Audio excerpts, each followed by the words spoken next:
So today we're going to talk about the last team that missed out on the playoffs last season and do a season preview for them, and that of course is DC United. And by the way, before I start recording this video, I actually look at my season preview playlist, and it turns out that this is the 16th team that I'm going to be doing a season preview, so we're actually more than halfway done in terms of the season preview series, and that if I can continue to do at least 2 season preview per day, most likely we're going to get this done as early as Tuesday of next week, and that will give me plenty of time between then to the beginning of the season to start making video that's going to be related for the upcoming 2022 MLS regular season.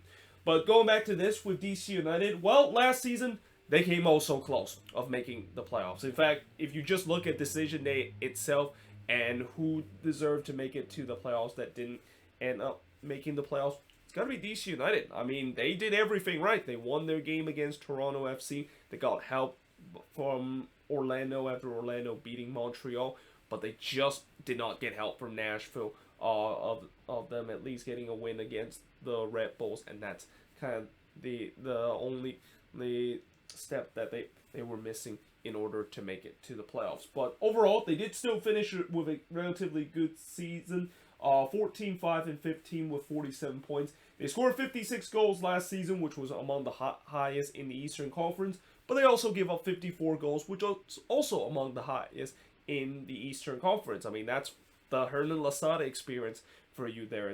It's a team that, you know, they love to score a lot of goals, but also they concede a lot of goals because of the high energy and high pressing kind of style that, as I mentioned, Losada loves to use and implement into this team.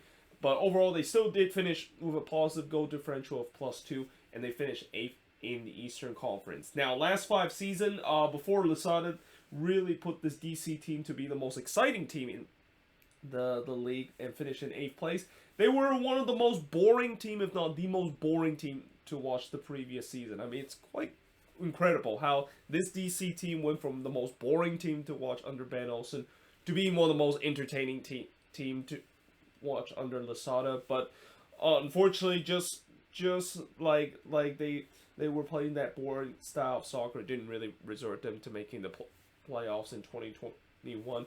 And in 2020, the only good thing is at least they finished in 8th place in 2021, and in 2020 they finished in 13th place near the bottom of the Eastern Conference. Though in 2019 they did finish 5th place and make it to the playoffs, only to get knocked off by TFC in that incredible knockout round. And we'll never forget the extra time moment when TFC scored 4 against DC. I mean, I'm pretty sure DC fans would not want to remember that. And then in 2018, they of course suffered the heartbreak and finished in 4th place. I forgot who they lost in that first round game, but you know, it was kind of a heartbreaking game because they lost in a PK shootout.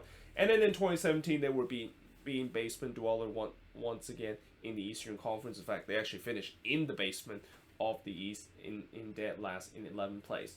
Now, in terms of players that they've signed so far this offseason, well, after a relatively slow offseason where, you know, I'm pretty sure a lot of DC fans was kind of concerned the fact that the front office was not backing Losada and giving him some reinforcement, they started to make a little bit more progress in terms of the signings. And, you know, one of the signing that has kind of really fly under the radar, and I'm kind of surprised a lot of people haven't talked about this signing, is Brad Smith coming from Seattle to DC United. In fact, I actually didn't even realize that he signed with DC until I went into transfer market to take a look at some of the transfer that DC United has made. I mean, that's how under the radar it is, but I think that's a big signing for DC because we know Brad Smith, not only the fact that he is a guy that is a very good fullback, but he can also be an attacking presence too for this DC team. Besides that, they got Hayden Sorgris from the Sacramento Republic. A lot of people said that he definitely has some good potential, and he did very well with the Republic last year in the USL Championship. And then recently, they signed Michael Estrada from Toluca. And in the Super Draft, they got a guy that I don't know how you pronounce this name. I'm going to try to pronounce his first name. I think it's Safini. But the last name, yeah, I'm not even going to try to pronounce that. I mean, I feel like this year with the Super Draft, tends to be a lot of names that I just cannot pronounce whatsoever. So yeah, that's one of the players that they got. The other player that they got is Alex Nagy from the Super Draft. Now, in terms of players that they lost this offseason, obviously the biggest name, well, at least one of the biggest name because they did lose two big name player. One of them is Kevin Paredes, who really, I'm kind of surprised that he actually got some interest in Europe, and the fact that it's not just any interest, but actually big money interest from Wolfsburg.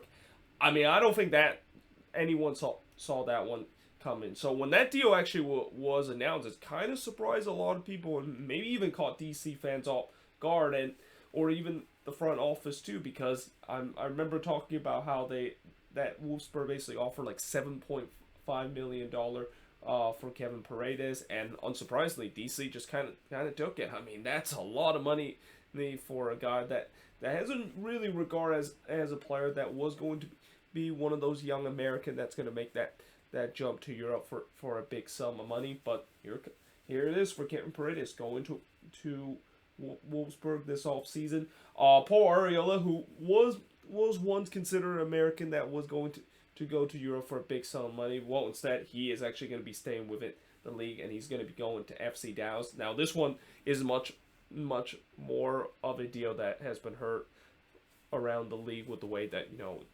this was actually a record amount of transfer in terms of player moving within the league, and the record amount of game a team has sent to another team for a player, as I think the total general allocation money that Dallas sent to DC was $2 million to get Paul Arriola, and could be even up to $2.3 million if the performance incentive actually met. Now, other player that is leaving for this team include Yamil Assad going to UCLA, Jordi Reyna going to Charlotte FC, Felipe going to Austin FC, Michael DeShiel going to New England Revolution 2 in the MLS Next Pro.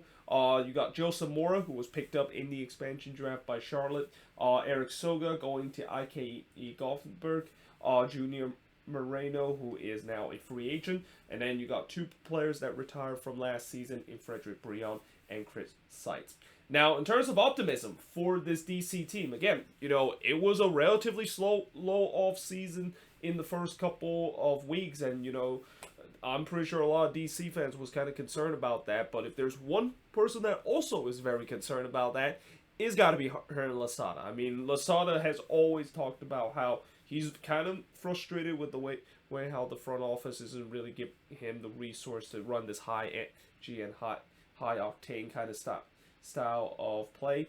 And it seems like early on the front office kind of just ignored him a bit, but they finally started to make some signings and started to bring in some players into this team. And the old saying, it's better late than never. Well, that's kind of what it is with DC, though.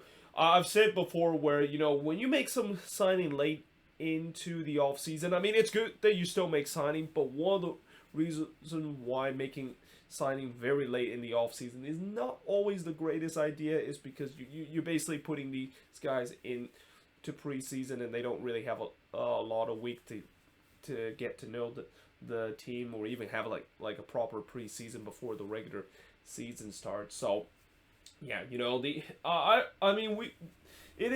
still in the middle of the preseason right now. Well, actually, we're getting close to near the end of the preseason. I think in a week or two, a lot of teams will be ready to prepare for the regular season. But it's still kind of considered very late for DC to start to kind of do some business and get all these guys in. But like I said with the old saying, it's better late than never in terms of them finally getting some much needed reinforcement for this upcoming season. And then of course they unexpectedly sold Paredes for a big chunk of money. Again, nobody saw this one coming. Like, I wouldn't have never guessed that the fact that DC was going to be one of those teams that is going to sell their young homegrown player for a huge sum of money. And that, I think maybe that also kind of is a way that sparked for this team to trying to spend some more and start to sign players, because I guess maybe they just did not have the resource and the money to, of course, sign anyone. But now with that $7.5 million, which I know it's not distributed evenly to this team, maybe that of course gives the front office kind of almost no excuse anymore of not actually signing in anyone. Because imagine if the front office still don't sign anyone after they sold off Paredes.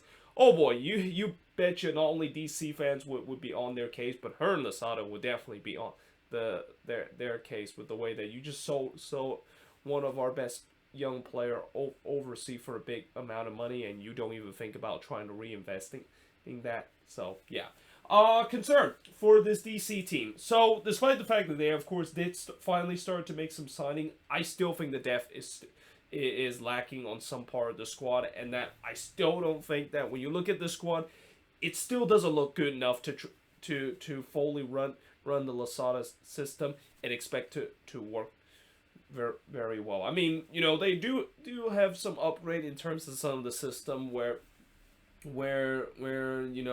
as long as if they don't stay injured, or if Losada will actually decide to rotate his player throughout the season, then obviously things of course would be okay. But the problem is, who they're gonna rotate to when they don't really have a lot of depth in some part of the squad. So yeah, I think they definitely need some more signings to really reinforce this team. And the other thing I will also say about the depth is that they want to make some signing, but they also got to be smart in terms of how they invest in the depth of this team. Because it's one thing to bring a lot of signings to improve the depth of this team, but it's another that you got to make sure that depth piece will also fit well for this team. Because if it doesn't fit well, you're basically going to have the same situation that Columbus had last season, where Columbus boasts about their depth, but it turns out once that depth comes in, and those players that is like lower in the depth chart that we thought can step in no problem, yeah, it was not the case. So that's something that DC and this front office might need to be watch out for.